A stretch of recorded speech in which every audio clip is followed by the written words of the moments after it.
Une fois intégré là-dedans, c'est là que tu peux envisager la victoire pour ce combat. Hello les amis, j'espère que vous me voyez bien, j'espère que vous m'entendez bien et surtout j'espère que vous allez bien parce que c'est ça le plus important, comme je le dis à chaque fois. Ah, les habitudes inconscientes. Alors attention, hein, comme je l'ai dit ce matin, ça marche dans les deux sens. Ça marche dans les deux sens. Les mauvaises comme les bonnes. Ben, on peut de toute façon remplacer une mauvaise par une bonne à chaque fois. Parce que le cerveau a horreur du vide, hein. C'est comme la nature. La nature, tu vois, dès qu'il y a du vide, hop, elle remplit.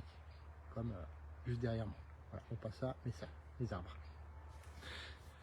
Donc, comment faire pour que tes habitudes deviennent inconscientes? Eh bien, au début, effectivement, comme je l'ai dit hier, au début, il faut cravacher. Ce sera difficile. Et en fait, petit truc tout simple, déjà tu commences par noter 2-3 habitudes que tu veux changer. 2-3 habitudes maximum. Pas 20, pas 30, pas 100, pas toute ta vie. Hein, toute ta vie, tu ne la changeras pas en un claquement de doigts. Bon, je peux claquer des doigts, bon. C'est pas grave. Tu ne la changeras pas en un claquement de doigts. Non. Faut bien comprendre ceci. Les habitudes, ben, c'est comme un mur. J'ai eu une image ce matin dans une vidéo que j'écoutais. C'est comme un mur de pierres sèches. Tu dois poser chaque pierre une à une de façon à ce qu'elles tiennent ensuite durant des siècles. Pour tes habitudes, bon, ce sera pas des siècles, mais ce sera déjà des années, ce sera déjà pas mal, hein. Ce sera déjà pas mal au niveau de ta vie. Si ça peut tenir toute ta vie, eh bien c'est là que le combat est gagné. Si tu sens que tu peux maintenir une habitude toute ta vie, c'est que déjà tu l'as rendue quelque part inconsciente au niveau de ton cerveau. Parce que ton cerveau, comme je te le disais ce matin, il adore ça. Il adore les habitudes. Parce qu'une fois qu'elle est inconsciente, eh ben, ça consomme moins d'énergie. Et ton cerveau, lui, il veut pas ton bien, il veut pas ton confort, il veut pas le challenge. Lui, ce qu'il veut, c'est te maintenir en vie. Point. C'est tout ce qu'il veut.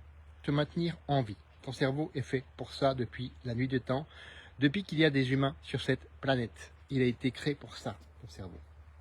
Te maintenir en vie et te chercher toutes les solutions possibles pour te maintenir en vie. Parfois même, ça va à l'encontre de tes objectifs. Voilà pourquoi tes habitudes, ben, c'est à toi de les créer au départ. Il faut que ce soit d'abord conscient. Une fois que tu as noté 2-3 habitudes par rapport à tes objectifs, comme je te le conseillais ce matin, ben, c'est simple. Tu mets des rappels dans ton téléphone, tu te le notes dans ton agenda, comme un rendez-vous avec toi-même. Moi, c'est ce que je fais c'est ce que j'ai fait quand j'ai commencé le sport, quand j'ai commencé la musculation il y a plus de 32 ans maintenant, et je continue aujourd'hui. Alors aujourd'hui, je peux te dire, oui, c'est inconscient de faire le sport. Par contre, effectivement, comme je progresse, comme je fais évoluer mes habitudes, comme je te le disais, eh bien, à chaque fois, j'ajoute de la difficulté. Et à chaque fois, je relance le processus justement pour refaire que ce soit inconscient. Mais au début, tu n'as pas besoin d'en arriver jusque-là. Au début, c'est très simple. Tu notes dans ton agenda, tu te fais des rappels dans ton téléphone. Moi, c'est comme ça que je vais commencer, tout simplement. Et hop, tiens, aujourd'hui, je dois faire 10 000 pas. Allez, je fais ces 10 000 pas. Aujourd'hui, je dois faire, allez, 10 pompes. Je fais 10 pompes. Aujourd'hui, je dois me faire 30 secondes de gainage. Je fais 30 secondes de gainage. Aujourd'hui, je dois penser à intégrer plus de légumes dans mes repas. Eh ben, je le fais. En fait, c'est tout un tas de petites habitudes toutes simples que tu peux intégrer comme ça à ton cerveau de façon à ce qu'elles deviennent inconscientes. Donc c'est la deuxième étape, donc vraiment programmer. Troisième étape, le faire vraiment sur une durée qui soit comment je pourrais dire ça, qui te corresponde à toi. Ce matin, je vais donner plusieurs exemples, 3 semaines, 60 jours, 90 jours, tu peux même aller jusqu'à 180 jours, une année. En fait, ça dépend de toi. Ça dépend de quand tu sentiras que c'est devenu inconscient, que ça fait partie de toi. C'est ça l'important. C'est pas le délai en lui-même. T'en as, oui, au bout de 3 semaines, eh ben, ça y est, ils ont déjà intégré le truc. T'en as, il leur faut 3 mois. T'en as, il leur faut 1 an. Ça fait pas de vous des mauvaises personnes, hein, les gens. Rassurez-vous, hein. Rassurez-vous tout de suite. Ça fait pas de vous des mauvaises personnes ou des personnes lentes. Surtout dans cette société où on veut que tout aille vite. Hein. Moi, ça j'en ai un peu marre, je vous avoue. C'est peut-être les poils blancs, le fait que je suis plus, que j'approche la cinquantaine, que Je me rends compte de ça. Alors que je suis capable d'aller vite, hein. Ça, c'est pas le problème. Ça, c'est pas le problème. Mais bon, bref, parenthèse fermée. Une fois que tu as fait ça sur une certaine durée, que tu le sens, c'est là que c'est intégré. C'est là que c'est intégré. Et après, tu passes aux habitudes suivantes. Toujours par 2 ou 3 à la fois maximum. L'idéal, c'est d'y aller une à la fois. Mais comme je sais que tu es pressé, toi qui regardes cette vidéo, ouais, t'as pas le temps, etc. Je sais ce que c'est, hein. J'ai des journées qui mériteraient 36 heures pour être accomplies. Donc, je sais ce que c'est. Et c'est pour ça aussi que j'ai mis en place le guide et j'ai compilé dedans 20 habitudes qui m'ont permis d'être en meilleure forme aujourd'hui à 48 ans qu'à 28 ans.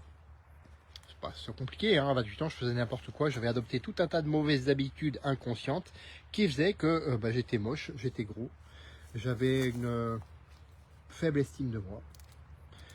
Aujourd'hui, je travaille encore dessus, mais c'est beaucoup mieux qu'il y a des années. Ah, je rêve, une voiture qui passe. Je peux me mettre où je veux, j'ai toujours des voitures qui passent. C'est fou. Bref. Ça m'a permis aussi de relancer mon métabolisme, de l'améliorer, de faire qu'il soit au taquet pour que je puisse affronter justement ces journées compliquées que j'ai en ce moment, enfin que j'ai, je veux dire tout le temps. Parce que si je devais me qualifier aujourd'hui, je dirais que je suis un peu hyperactif, avec des bords très larges. Si tu vois ce que je veux dire. Voilà. Et pour ça, il faut beaucoup d'énergie et un métabolisme qui soit au taquet. Voilà. Et aussi, là tu vas rigoler parce que c'est plus léger, c'est plus rigolo, mais ça fait plaisir quand même d'être fier de moi quand je sors de la douche et que je me vois à poil dans le miroir. Et là je me dis, ah oui, le travail est là. Et ça aussi, l'air de rien, le physique, quoi qu'on en dise, quoi qu'on en pense, ça aide au niveau de l'estime de soi et de la confiance en soi. Pour soi, hein, bien sûr, pas pour les autres.